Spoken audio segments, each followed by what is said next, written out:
दुनिया के सबसे बड़े लोकतंत्र भारत के एक बहुसंख्यक किसान समुदाय के लिए खास तौर पर दिवाली का दिन है।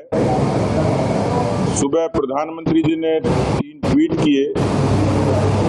भारत का सर्वोच्च सम्मान जो व्यक्ति के व्यक्तित्व से लेके उसके कृतित्व से जुड़ा है, ऐसा सम्मान भारत रत्न के रूप में 3 शख्सियतों को ऐलान हुआ। इस देश के प्रधानमंत्री रहे किसानों के मसीहा कहे जाने वाले चौधरी चरण सिंह जी को भारत रत्न की घोषणा, इसी तरह देश के पूर्व प्रधानमंत्री पीवी नरसिम्हा राव साहब और भारत के कृषि वैज्ञानिक रहे एस.एस. स्वामीनाथन जी, तीनों ही शख्सियतों की भारत के उत्थान में अलग अलग भूमिका है। लेकिन मैं प्रधानमंत्री जी का खास तौर पर इस बात का अभिनंदन करूंगा, भारत की सरकार का, महामहिम राष्ट्रपति महोदया का, कि इतने बड़े देश में भारत के गठन से लेकर और आज तक ये पुरस्कार बहुत सारी शख्सियतों को मिला। मुझे याद आता है कि अटल बिहारी वाजपेयी जी के जमाने में उनकी पहल पर देश के प्रसिद्ध वैज्ञानिक एपीजे अब्दुल कलाम साहब को भी इसी तर्ज पर, इन्हीं परिस्थितियों में भारत रत्न का ऐलान हुआ था। विगत दिनों भारत की राजनीति के शलाका पुरुष लाल कृष्ण आडवाणी जी को भारत रत्न की उपाधि मिलना, ये राजनीतिक क्षेत्र कार्यकर्ताओं के लिए एक सुखद अनुभूति थी। लेकिन क्योंकि मैं एक सामान्य किसान के घर में पैदा हुआ और आज मैं महसूस कर सकता हूं कि भारतीय जनता पार्टी, राष्ट्रवाद का विचार, जिन्होंने अटल बिहारी वाजपेयी जी के जमाने में प्रधानमंत्री फसल बीमा योजना जैसी और देश के करोड़ों किसानों को क्रेडिट कार्ड जैसी सौगात देकर उनके जीवन को आर्थिक तरक्की देने का काम किया था। देश में अनेक समय पर अनेक किस्म की योजनाओं से किसानों को संबल जरूर मिलता रहा है, लेकिन संबल के साथ सम्मान कैसे मिले, इसकी चर्चा जरूर होती थी।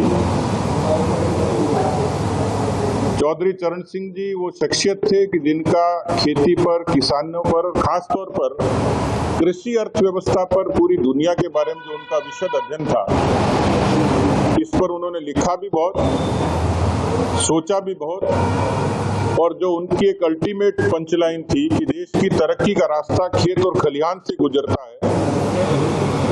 एक शब्द ने देश के किसानों के प्रति उनकी आसक्ति तो प्रकट की थी, लेकिन इस बात का भी एक कमिटमेंट था उसमें, इस देश की आर्थिक तरक्की की कोई दूरी है तो किसान है, खेती है। बहुत सारे नवाचार भी हुए, बहुत सारे प्रयोग भी हुए। स्वामीनाथन साहब ने जिस तरीके की अनुशंसाएं की थी, उन अनुशंसाओं का एक बहुत बड़ा हिस्सा अलग अलग समय पर मोदी सरकार के क्रियाकलापों में, उपक्रमों में दिखा था। लेकिन देश के किसानों को प्रधानमंत्री किसान सम्मान निधि, जिसका आनंद आज 11 करोड़ से भी ज्यादा किसान लेते हैं, लेकिन किसान सम्मान निधि से भी आगे उस सम्मान की निधि किसानों को दी है, वो चौधरी चरण सिंह जी को भारत रत्न के रूप में दी है। मैं व्यक्तिगत क्षमता से भी, किसान परिवार से होने के नाते भी, पार्टी परिवार की तरफ से भी, मैं प्रधानमंत्री जी का, महामहिम राष्ट्रपति जी का और तमाम लोग जिन्होंने चौधरी चरण सिंह जी के भारत रत्न का निर्णय किया है, उन सबको अभिनंदन करता हूं, साधुवाद देता हूं। और मैं समझता हूं कि ये भारत रत्न केवल प्रतीकात्मक नहीं है। आजादी के बाद जितनी घटनाएं हुई हैं, जितने इस कालखंड में बहुत सारे भारत ने समय देखा है, लेकिन चौधरी चरण सिंह जी को भारत रत्न मिलना ये भारत की आज़ादी के बाद इस कालखंड की मैं समझता हूँ कि एक अभूतपूर्व घटना है और इसकी जितनी प्रशंसा की जाए कम है। कई बार कुछ चीजें पुरस्कार के तौर पर, प्रतिष्ठा के तौर पर होती हैं, लेकिन उसकी गहराई बहुत होती है। इस निर्णय से, इस सम्मान से देश के किसानों में स्वाभिमान भी पैदा होगा, एक भरोसा पैदा होगा जो मोदी सरकार ने पैदा किया है। मैं एक बार फिर से उनका अभिनंदन करता हूं। मुझे लगता है कि जो मैंने कहा कि वास्तव में आज देश के किसानों के लिए दीपावली का दिन है। इस निर्णय को देश का प्रत्येक किसान, प्रत्येक वर्ग, केवल किसान नहीं, क्योंकि देश की अर्थनीति जहाँ से शुरू होती है, अर्थव्यवस्था जहाँ से शुरू होती है, छोटे गांव से, छोटे बाजार से, और वो होते होते एक बड़ी अर्थव्यवस्था का हिस्सा बनती है। कोरोना का कालखंड था जब देश में जो भारत की जीडीपी है उसमें उस समय भी 2.4% का किसी ने योगदान दिया था, तो खेती थी। और चौधरी चरण सिंह जी कहते थे कि जिनकी जमीन 1 एकड़ से कम है, ऐसे 50% लोग हैं। वो जिन किसानों का जिक्र करते थे वो केवल महज किसी जाति विशेष से ताल्लुक नहीं था, उसमें वो तमाम लोग थे जिसमें अनुसूचित जाति थी, जनजाति थी, पिछड़े वर्ग थे। वो सारा वर्ग जो खेती करता है, जिसकी जोत जो है वो 1 एकड़ से कम है, ऐसी आबादी 50% से ज्यादा है। इसलिए कालांतर में जो नीतियां बनी देश की, वो उन्हीं को आधारित बन के बनी। वो चाहे जनधन की नीति हो, चाहे वो उज्ज्वला की हो, चाहे आयुष्मान की हो, चाहे आवास की हो, ये तमाम नीतियां वो उन किसान परक नीतियां थी, गरीब परक थी। तो मुझे लगता है कि आज सच्चे मायनों में चौधरी चरण सिंह जी को एक श्रद्धांजलि, एक भावांजलि अर्पित हुई है, एक समर्पण उनके प्रति हुआ है। तो मैं एक बार फिर से सरकार का अभिनंदन करता हूं और मुझे लगता है कि पूरे देश भर में आज एक विशेष उत्साह का संचार हुआ होगा इस पुरस्कार से।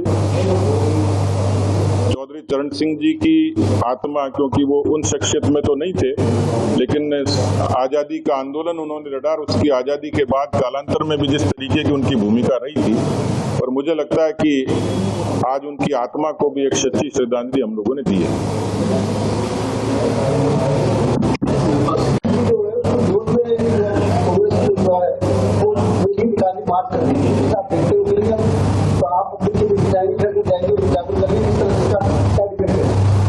देखिए, मुझे लगता है कि कांग्रेस नीति से, विचार से, व्यवहार से देश ने उनको नकार दिया। इसलिए राहुल गांधी को भी देश अभी सीरियसली लेता नहीं है। क्यों नहीं लेता है, उसका प्रश्न देश की जनता मेरे ख्याल से इसका जवाब बेहतर तरीके से जानती है। और ये स्थिति कांग्रेस ने, राहुल गांधी जी ने खुद ने पैदा की है। तो इसलिए मुझे लगता नहीं है कि उनका अब जो भी जितना भी मूव है वो सियासी और सियासत में भी दिमाग का इस्तेमाल कम होता है। चुनाव कहीं होता है और वो उनकी पदयात्रा कहीं शुरू होती है। उत्तर प्रदेश में चुनाव था और केरल में पैदल यात्रा कर रहे थे। तो मैं उनकी राजनीतिक समझ पर नहीं जाना चाहता, लेकिन मुझे नहीं लगता कि अब राहुल गांधी को कोई सीरियसली लेता है।